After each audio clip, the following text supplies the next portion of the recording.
నమస్తే. మాజీ మంత్రి ముఖేష్ గౌడ్ కుమారుడు విక్రమ్ గౌడ్ బీజేపీకి భారీ షాక్ ఇచ్చు అనుకోవచ్చు. ఇక బీజేపీ పార్టీకి రాజీనామా లేఖనైతే అందజేశారు. కిషన్ రెడ్డి గారికి ఆ లేఖను కూడా రాశారు. సో అసలు ఎందుకు బీజేపీ పార్టీకి రాజీనామా చేయాల్సిన అవసరం ఏంటి? సో ఒకసారి మాట్లాడదాం. మనతో పాటు విక్రమ్ గౌడ్ గారు ఉన్నారు. విక్రమ్ గౌడ్ గారు నమస్తే. నమస్తే. ఎందుకు పార్టీలో చేరారు, ఎందుకు రాజీనామా చేశారంటే ఏం చెప్తారు? ఆ రోజు రాజకీయ పరంగా డికే అరుణ గారు జిహెచ్ఎంసీ ఎలక్షన్లో నా దగ్గరకు వచ్చి జాయిన్ కామని కోరడం జరిగింది. దాని తర్వాత మోదీ గారి ఆలోచన ఇవన్నీ నచ్చి పార్టీలో జాయిన్ కావడం జరిగింది. ఓకే. కానీ అక్కడ పరిస్థితులు చూపెట్టడానికి ఒకటి ఉన్నాయి, చేయడానికి ఒకటి ఉన్నాయి. అయినా కానీ ప్రతి పార్టీ ఇచ్చిన ప్రతి బాధ్యత ఏడ కూడా క్వశ్చన్ చేయకుండా ప్రతి బాధ్యతని ఒక కార్యకర్తగా దాన్ని పూర్తి స్థాయిలో కూడా నా డ్యూటీ చేయడం జరిగింది. ఓకే. 3.5 సంవత్సరాలు అయిపోయాక కానీ కూడా ఈ రోజుకి కూడా నాకు పార్టీ పదవి అంటూ కూడా లేదు. ఓకే. తీసుకుపోయినప్పుడు పెద్ద పెద్ద వాగ్దానాలు చేసి తీసుకెళ్లారు. ఏమి ఇచ్చినప్పుడు వాగ్దానాలు? ఎందుకులేండి, అవన్నీ మాట్లాడితే కూడా అది బాగుండదు. ఇచ్చిన వాళ్ళకి తెలిస్తే సరిపోతుంది. ఓకే. అది ఈ రోజు వరకు ఆ వాగ్దానాలు పూర్తి చేయడం వదిలేసేయండి, కనీసం ఒక పార్టీలో ఒక స్థాయి కల్పించడం కూడా కుదరలేదు. నాకొక్కడికనే కాదు, ఈరోజు ప్రతి ఒక్కరు పార్టీలో జాయిన్ అయ్యి తిరిగి వెళ్ళిపోయారంటే అది పార్టీ ఫెయిలియర్ కాదు, అది పార్టీలో ఉన్న నాయకులు ఫెయిలియర్. నేను పార్టీని తప్పు పట్టట్లేదు, పార్టీలో కష్టపడ్డ కార్యకర్తలను తప్పు పట్టట్లేదు. కార్యకర్తలను వాడుకొని వదిలేయడంలో ఎక్స్పర్ట్లు వీళ్ళు. అంటే పార్టీ బీజేపీ పార్టీలో కొంతమంది వ్యక్తులు, పార్టీలో ఉన్న కొంతమంది వ్యక్తులు. ఓకే. ఎందుకు అంటే వాళ్ళకు సొంతంగా ఒక నలుగురు వచ్చి నిలబడలేరు. వాళ్ళు సింగిల్గా వచ్చి అంటే 1 మ్యాన్ ఆర్మీ అంటారు చూడండి, వాళ్ళు డిసైడ్ చేస్తారనమాట. పనిచేసే కార్యకర్తలది ఏంది పరిస్థితి, రాజకీయ నాయకులది ఏంది పరిస్థితి, వాళ్ళ ఇంట్లో సొంత ఓట్లు పడవు, వాళ్ళ ఇంట్లో వాళ్ళు డిసైడ్ చేస్తారు. సో ఈ పరిస్థితి నాకు నచ్చక నేను పార్టీని రిజైన్ చేయడం జరిగింది. కనీసం ఎంత ఓపిక పట్టాలో, ఎన్నిసార్లు మొరబెట్టుకోవాలో, ఎన్నిసార్లు పార్టీలో అధిష్టానానికి చెప్పుకున్నా వీళ్ళు ఆ కరెక్ట్ ఫీడింగ్ పైన ఇయ్యరు. ఆ పైన వాళ్ళు వీళ్ళని గుడ్డిగా నమ్మడం తప్ప ఇంకా పార్టీ ఇప్పుడున్న పరిస్థితులలో తెలంగాణలో బీజేపీ పరిస్థితి మాత్రం కష్టం. ఎందుకు అధ్యక్షుడి మార్పు తర్వాత ఇవన్నీ పునరావృతం అవుతా ఉన్నాయి సమస్యలు, లేకపోతే అంతకుముందు నుంచి ఉన్నాయి? అధ్యక్షుడు మార్పు అనేది ఏదో టైం బీయింగ్ వచ్చింది. అధ్యక్షుడు మార్పు ముందటి నుంచే కదా ఇదంతా పోయింది. ఓకే. అధ్యక్షుడేమి ఆయనేమి గొప్పతనం కాదు కదా. కానీ బండి సంజయ్ వచ్చినాకనే బాగా గ్రాఫ్ పెరిగింది, ఆయన తీసేసినాక గ్రాఫ్ పడిపోయింది. మరి ఆయన ఎందుకు ఓడిపోయాడు? ఆయన నిలబడ్డది పక్క కాన్స్టిట్యున్సీలో నిలబడలే, ఆయన సొంత కాన్స్టిట్యున్సీలో నిలబడ్డాడు. ఆయన ఎంపీ స్థానాల్లో ఉన్న కాన్స్టిట్యున్సీలోనే నిలబడ్డాడు. ఆయన అనుకున్న 60 మందికి టికెట్లు ఇప్పించుకున్నాడు. ఓకే. ఈ నేషనల్ జనరల్ సెక్రటరీగా అయ్యిండు. ఆయనకు డిమోషన్ కాలే, ప్రమోషన్ అయింది. ఆయన మాట కూడా అధిష్టానం కూడా నో అని చెప్పలేదు. మరి అట్లాంటప్పుడు ఆయన ఎందుకు ఓడిపోయాడు? ఆయన ఒక్కడే ఓడిపోలేదు కదా, ఈటెల రాజేందర్ ఓడిపోయిండు, వీళ్ళంతా ఓడిపోయారు కదా. వీళ్ళందరూ ఎవరు? నేను రాజకీయ నాయకుడిని, నేను సూపర్ తోపు, నేను బాండ్, నేను జేమ్స్ బాండ్ అని చెప్పుకుంటలేడు కదా. చెప్పుకునేటోళ్ళ గురించి మాట్లాడుతున్నాను నేను. ఎవరైతే చెప్పుకుంటుర్రో ఆయనకు సోషల్ మీడియా టీం ఉంటుంది, వాళ్ళకు ఒకటే పని ఉంటుంది, ముంగటోళ్ళని తిట్టుడు. బండి సంజయ్ అనే వ్యక్తికి ముంగటోళ్ళని తిట్టడం తప్ప వాళ్ళ టీంకి ముంగటోళ్ళని తిట్టడానికి ఒక టీంని హైర్ చేసి పెట్టుకుంటారు సోషల్ మీడియాలో. ఓకే. వాళ్ళకి మంచి చెడు మాట మర్యాద అని ఏముండదు. ఏ లాంగ్వేజ్ వస్తే ఆ లాంగ్వేజ్ని తిట్టడమే ఉంటుంది. దానికి ఒక టీం సపరేట్గా రెడీ చేసి పెట్టుకుంటాడు ఆయన. అట్లా ఇక్కడ గ్రూప్ రాజకీయాలు ఎన్నో ఉన్నాయి. ఆ గ్రూప్ రాజకీయాలు కాంగ్రెస్లో ఉన్నాయి అంటారు, కానీ కాంగ్రెస్లో అసలు దీన్ని కంపేర్ చేసుకుంటే ఏది లేదు. ఇప్పుడు మొన్నటిదాకా బీజేపీలో ఉన్న విక్రమ్ గౌడ్ది ఏ గ్రూప్ అంటే ఏం చెప్తారు? నాకు ఏ గ్రూప్ లేదు కాబట్టి నాకు టికెట్ ఇవ్వలేదు అంట. నేను ఒక గ్రూప్ నన్ను నమ్ముకొని ఉంటే నాకు ఈరోజు టికెట్ వచ్చేది, నా వాగ్దానాలన్నీ పూర్తయ్యేవి. ఏ గ్రూప్ని నమ్ముకోకుండా ఓన్లీ గోషామైల్ ప్రజల్ని మాత్రమే నమ్ముకొని ఉన్నా కాబట్టి నాకు ఏది ఇవ్వలేదు. ఈ రోజుకి కూడా గోషామైల్ని ప్రజల్ని నమ్ముకుంటా, రేపు కూడా గోషామైల్ ప్రజల్ని నమ్ముకుంటా. ఈరోజు నేను ఏదో పార్టీ వదిలేసినంత మాత్రాన నేను ఈడికిపోతా అని మాత్రం అనట్లేదు. ప్రజెంట్గా బీజేపీ పార్టీ పరిస్థితి చేతులారా సెల్ఫ్ సూసైడ్ అంటారు కదా, ప్రతి ఒక్కరిని వాళ్ళే దగ్గరుండి, అందులో కొంతమంది నాయకులు ఉన్నారు, వాళ్ళ పేర్లు నేను తీయను కానీ వాళ్ళు రూమ్లో కూర్చొని ఒక దిష్టి బొమ్మలు లాగా ఉంటారు అనమాట పార్టీ ఆఫీస్కి. వాళ్ళు డిసైడ్ చేస్తారు ఓకే ఆ పార్టీ ఎట్లా సర్వనాశనం కావాలనేది వాళ్ళు డిసైడ్ చేస్తారు. నేననే కాదు, చాలామంది కార్యకర్తలు కష్టపడినోళ్ళు, నేనంటే పక్క పార్టీ నుంచి వచ్చినా నేను ఇట్లా మాట్లాడుతున్నాను అనుకుంటారేమో కానీ బీజేపీ పార్టీకి సర్వం చేసి కూడా ప్రతి కష్టంలో ఉన్నోళ్ళు కూడా వాళ్ళు ఈరోజు ఎక్కడున్న వాళ్ళు అక్కడనే ఉన్నారు, కానీ వాళ్ళకు గుర్తింపు మాత్రం లేదు. ఎప్పుడైనా అనిపించిందా విక్రమ్ గౌడ్ అనే నేను తప్పు చేసినా కాంగ్రెస్లో ఉంటే ఇలా మంచి లైఫ్ ఉండేదండి, కొంచెం తొందరపడి బీజేపీలో పోయినా అనేటువంటి బాధ అనిపించిందా ఎప్పుడైనా? జాయిన్ అయిన రోజు నుంచి ఉంది, ఏ రోజు అయితే జాయిన్ అయినానో ఆ రోజు నుంచి ఉంది. కాకపోతే ఒక డిసిషన్ తీసుకున్నప్పుడు పేషెన్స్ అనేది అవసరము. ప్రతిదీ ఒకరు తప్పు కావచ్చు, ఇద్దరు తప్పు కావచ్చు, అందరు తప్పుగా ఉండరు. నేను అదే అంటున్నా కదా, కార్యకర్తలతో నాకు ఏ ప్రాబ్లం లేదు, బీజేపీ పార్టీతో నాకు ఏ ప్రాబ్లం లేదు. పార్టీలో ఉన్న కొంతమంది వ్యక్తులు వాళ్ళు ఈ సిస్టమ్ని, బీజేపీ పార్టీ అంటే ఒక తప్పు ముఖ చిత్రం చూపెట్టి ఏదైతే రెడీ చేస్తున్నారో, ఈ పార్టీ ఇంకా గ్రోత్ అనేది హైదరాబాద్లో కానీ తెలంగాణలో కానీ ఉండదు. కానీ బీజేపీ అంటేనే క్రమశిక్షణ అనేది బయట చెప్తున్నమాట. సో ఎందుకు మరి అటువంటి బీజేపీ పార్టీలో క్రమశిక్షణ గల నాయకులు లేరా? క్రమశిక్షణ అనేది ఉంటే ఈరోజు బీజేపీ పార్టీ ఈరోజు ప్రభుత్వంలో ఉండేది. ఈరోజు ఈడ ఏం లేని కొత్త ముఖాలు అందరు గెలిచిర్రు అంటే క్రమశిక్షణలో లేనోళ్ళే గెలిచిర్రు. ఎవరు కాన్స్టిట్యున్సీలు వాళ్ళు నమ్ముకున్నారు కాబట్టి గెలిచిర్రు. మన లీడర్లు ఎట్లున్నారు అంటే మన సొంత కాన్స్టిట్యున్సీ కాదు, పక్క కాన్స్టిట్యున్సీలో ఎవడు ఎదుగొద్దు అనే దాంట్లో ఉన్నారు కాబట్టి గెలవలేదు. కానీ ఇదే రాజీనామాను ఎన్నికల కంటే ముందు ఒకవేళ మీరు రాజీనామా చేసి కాంగ్రెస్ పార్టీలోకి వచ్చినట్టు ఇంకా బాగుండేది కదా. అప్పుడు నేను పార్టీకి ద్రోహం చేసిన అయితే కదా. నేను ఇప్పుడు పార్టీకి ద్రోహం చేయట్లేదు. నేను పార్టీలు ఉన్నంతసేపు ప్రతి కార్యక్రమానికి ప్రతి దానికి లాయల్గా ఉన్నా. పార్టీ నాకు టికెట్ ఇవ్వకున్నా కానీ ఎవరికైతే టికెట్ ఇచ్చిందో వాళ్ళ గెలుపుకి కృషి చేసిన, మనసుపూర్తిగా కృషి చేసిన. నా క్యాడర్ కూడా దానికి సహకరించింది. ఎలక్షన్ తర్వాత నా బాధ్యత అయిపోయింది. ఎలక్షన్లో నేను మోసం చేసినట్టు కావద్దు కాబట్టి ఎలక్షన్ తర్వాత నేను పార్టీకి నా బాధ్యత అయిపోయింది కాబట్టి నేను జరిగిపోతున్నా. ఇంకా దీన్ని కంటిన్యూ చేసుకుంటూ పోయి నా కెరియర్ని ఖరాబ్ చేసుకునే పరిస్థితి అయితే లేదు. కానీ మాకు ఇంటర్నల్ సమాచారము ముఖేష్ గౌడ్ గారికి కాంగ్రెస్ పార్టీకి అనుబంధం చాలా పెద్దది. సో కాంగ్రెస్ పార్టీ అధికారంలోకి వచ్చింది, ఖచ్చితంగా ఎంపీ టికెట్ ఆశిస్తూ ఉన్నాడు విక్రమ్ గౌడ్. సికింద్రాబాద్ నుంచి కూడా ఆయన కన్ఫామ్ అయిపోయింది అనేది మాకున్న సమాచారం, అందుకే రాజీనామా చేశారు అంటున్నారు. సో ఏమంటారు? ఇప్పుడు గ్రేటర్ హైదరాబాద్ అంటే కాంగ్రెస్ పార్టీ, పీజేఆర్, ముఖేష్ గౌడ్, దానం నాగేందర్, అంజన్ కుమార్ యాదవ్, శశిధర్ రెడ్డి, ఈ ఐదుగురు కలిసి గ్రేటర్ హైదరాబాద్లో కాంగ్రెస్ పార్టీని బలోపేతానికి కృషి చేసిన వ్యక్తులు. వీళ్ళందరికీ సీనియర్ కూడా ఒక ఆయన ఉన్నాడు, వి హనుమంతరావు. మొత్తం ఈ ఆరుగురు కలిసి బీసీలకే కానీ అందరినీ కలుపుకొని తీసుకొని పోయారు కాబట్టి వాళ్ళు లీడర్లుగా ఎదిగారు. ఈరోజు వాళ్ళు ఎవ్వరూ లేరు. ముఖేష్ గౌడ్ చనిపోయేంత టైం కూడా, చనిపోయే వరకు కూడా కాంగ్రెస్ పార్టీ మారలేదు.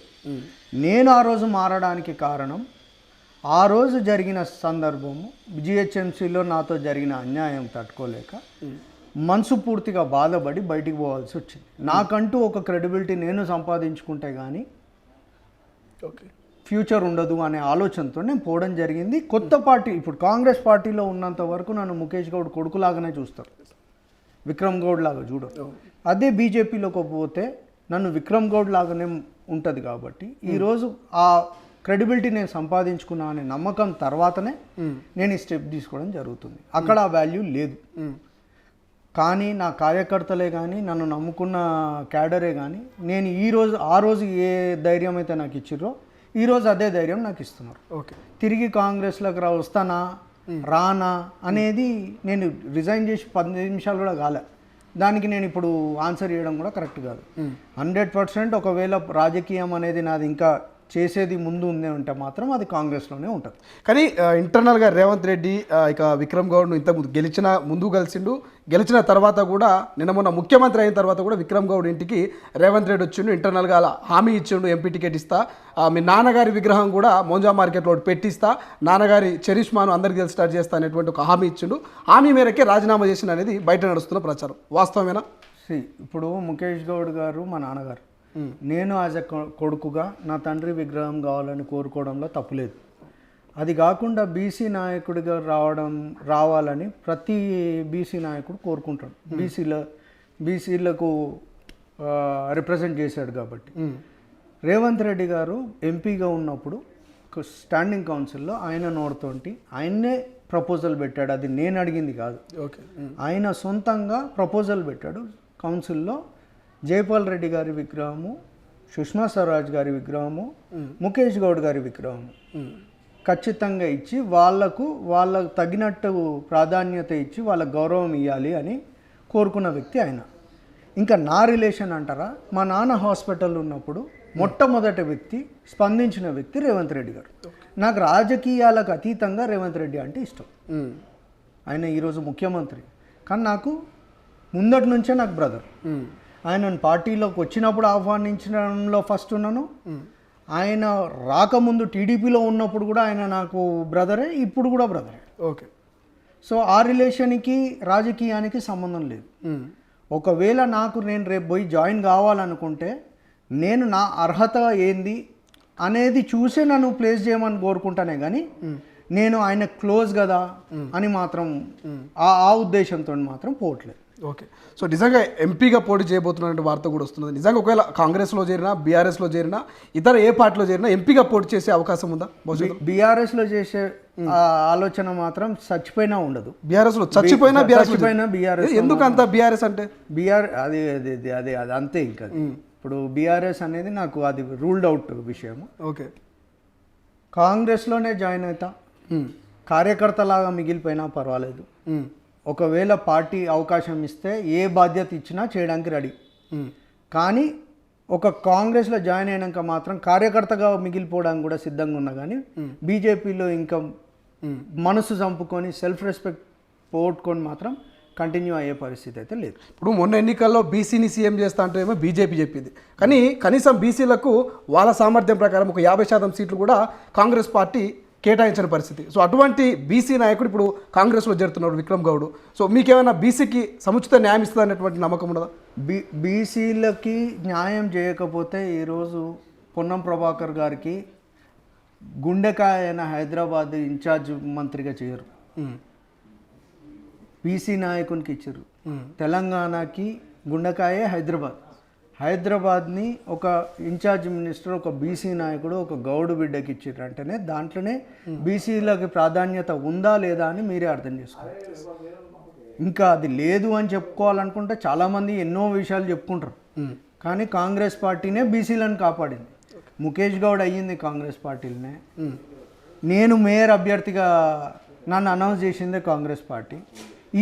ఇవి మీరు అనొచ్చు, ఆ రోజు గుర్తు రాలేదు ఆ పార్టీ వదిలేసేటప్పుడు. నేను పార్టీని అని ఏ రోజు పోలేదు.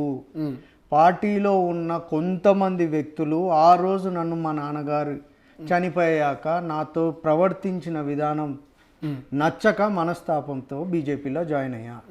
అంతేగాని పార్టీని తిట్టడం కానీ, పార్టీని విమర్శించడం కానీ, పార్టీని తక్కువ చేసి మాట్లాడడం కానీ ఏ రోజు జరగలేదు. ఇప్పుడు అప్పుడు మిమ్మల్ని విమర్శించిన నాయకులు ఇప్పటికీ కాంగ్రెస్లో ఉంటారు. సో వాళ్ళని ఎట్లా సర్దుకొని పోతారు వాళ్ళతో పాటు?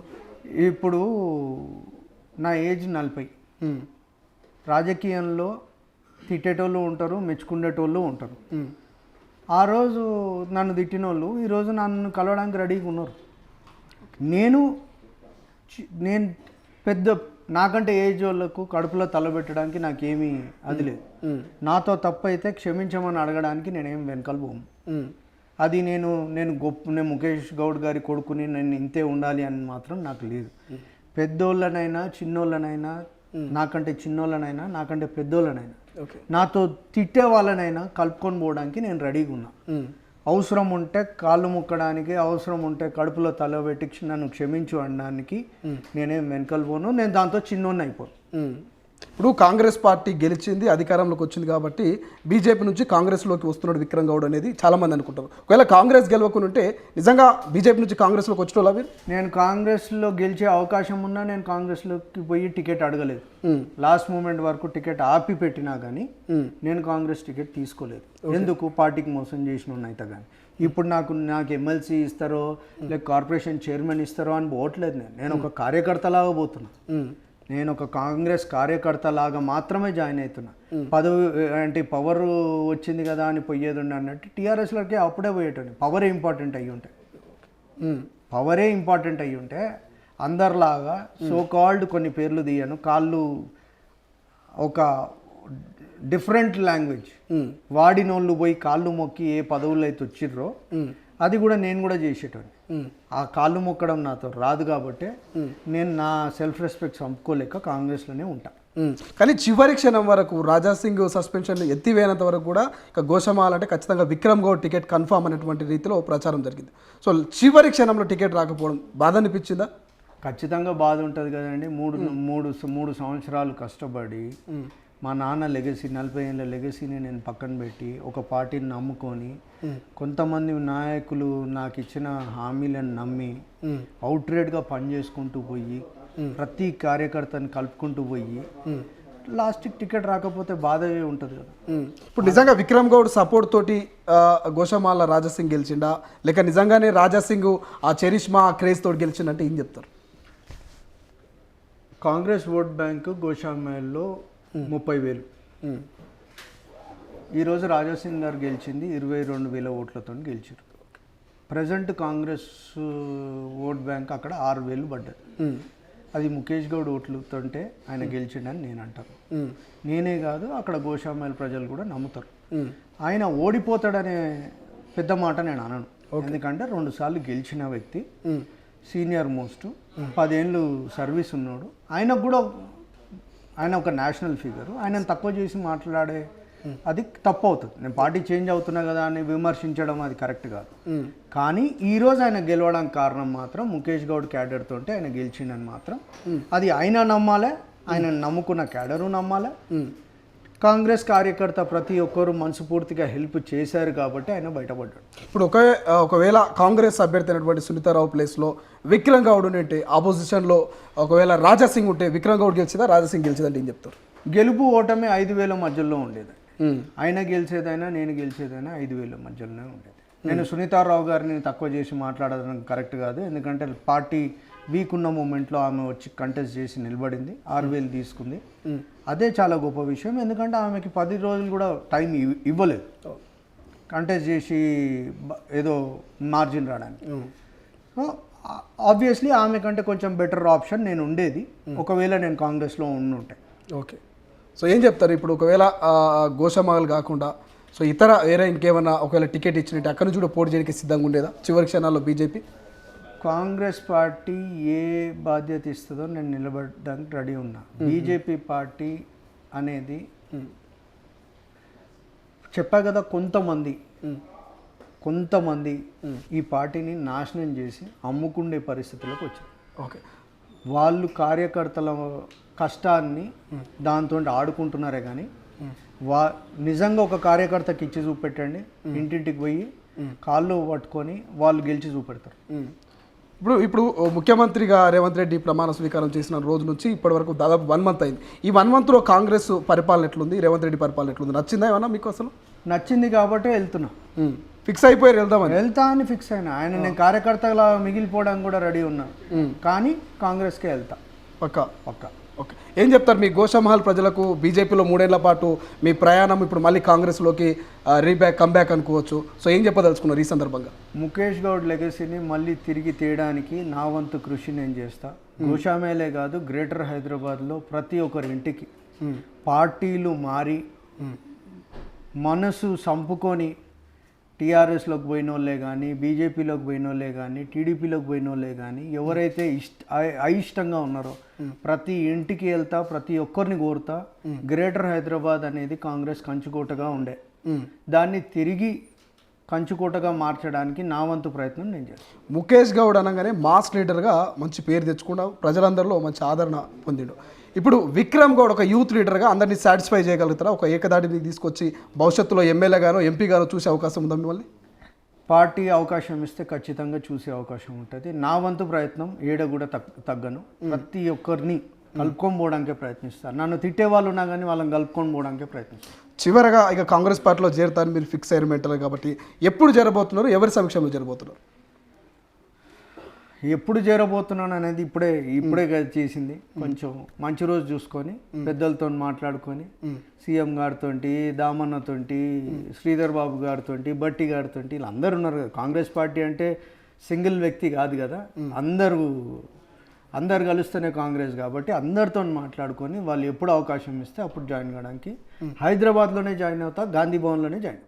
కిషన్ రెడ్డి గారు ఏమైనా చేస్తారా? కామెంట్ అధ్యక్షుడు అయిన తర్వాత ఆయన ప్రవర్తన కావచ్చు, ఆయన బీజేపీని తీసుకొని ఆయన టెస్ట్ మ్యాచ్ ప్లేయర్ అండి.